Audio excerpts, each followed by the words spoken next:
Hello and welcome to the channel.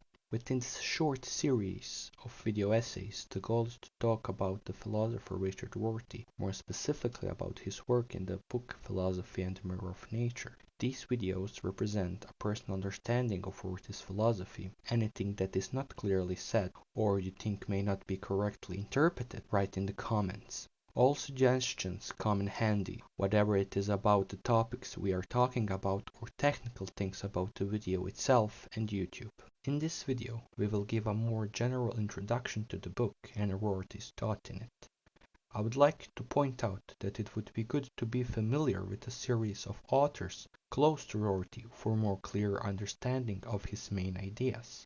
These are authors such as Ludwig Wittgenstein, Leighton Early, John Dewey, Wilfrid Sellars, Willard Van Orman Quine, Donald Davidson, Hilary Putnam, Thomas Kuhn, Paul Feyerabend, Jürgen Habermas, and others.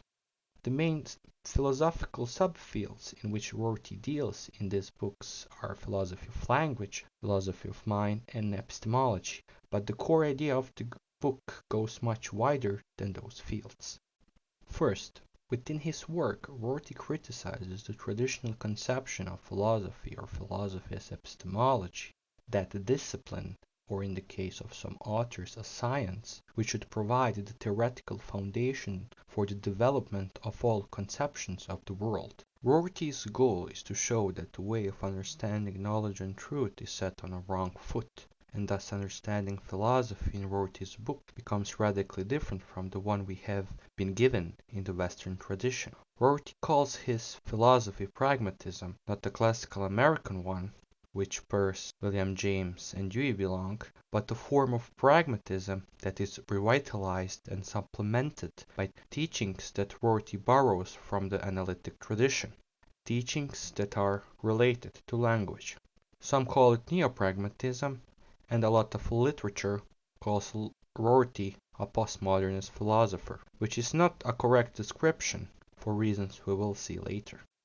The mirror of nature is a metaphor for the traditional way of interpreting the concept of knowledge, which was dealt with in epistemology, namely metaphor for correspondence theory of truth and knowledge, within which the knowledge of the world or the concept of truth is achieved by arranging statements with objects we have in the world. If there is a statement that, for instance, the grass is green, and there is an object to which the statement corresponds, we have reached the correspondence between statement and the object. Thus we have knowledge of the world and the concept of truth.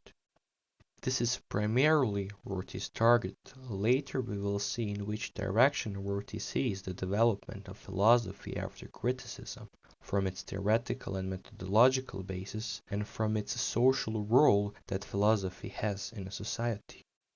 In order to show the reasons why correspondence theory is very problematic for Rorty, we must first deal with what made it possible to create such theory in the first place. It is the idea that man possesses a special conceptual apparatus that enables him to create statements about the world, and thus philosophy as a discipline should give an answer to the question of how we come to know the world with this apparatus.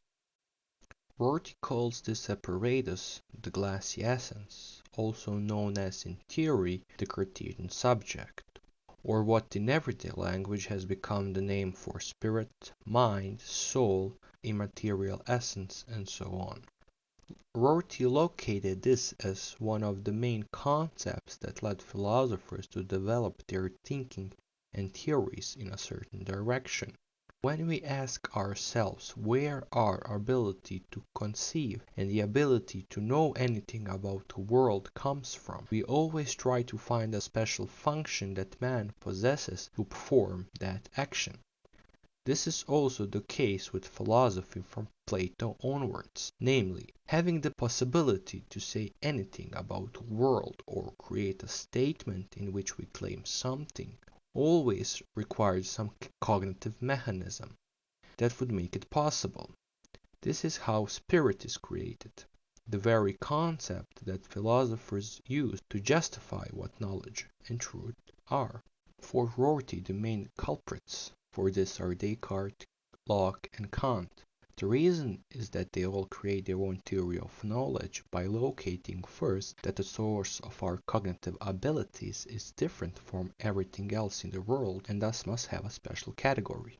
Namely, the spirit or subject becomes the name precisely for man's ability to conceptualize. But for philosophers, that was not enough. What was necessary was to explain the operation of that machine, which gives us the final picture of the world, because it already has laws within itself according to which it performs operations. The spirit or subject has the ability to depict the world within itself, thus giving man the ability to have knowledge about the world.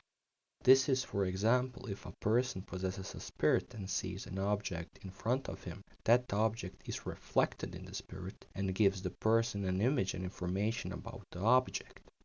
Thus, the best description for the spirit or subject is like a stand that mirrors the world around it.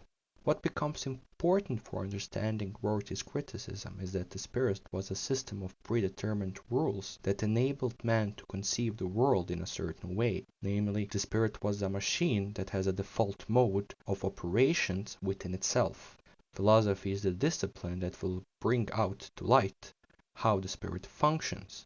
Rorty's criticism starts right there when we talk about the spirit or subject as a kind of a machine that realizes the most fundamental categories of the world and thus provides a solid foundation for knowledge and truth about the world. Spirit understands universals or universals as the most general categories about the world that characterize the world in a certain way. These universals are the hidden essences that give the world its meaning. Examples for the categories are discussed by Aristotle and Kant.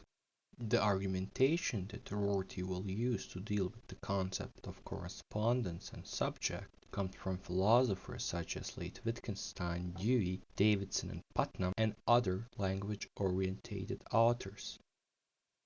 And in the next video we will talk about Rorty's explicit criticism of correspondence theory and epistemology.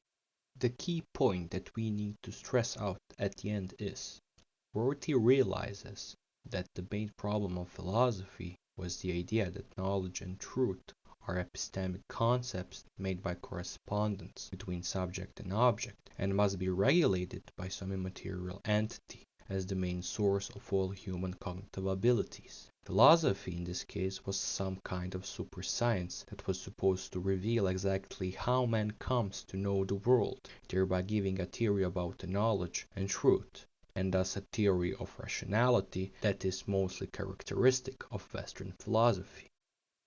Thanks for staying and see you in the next video.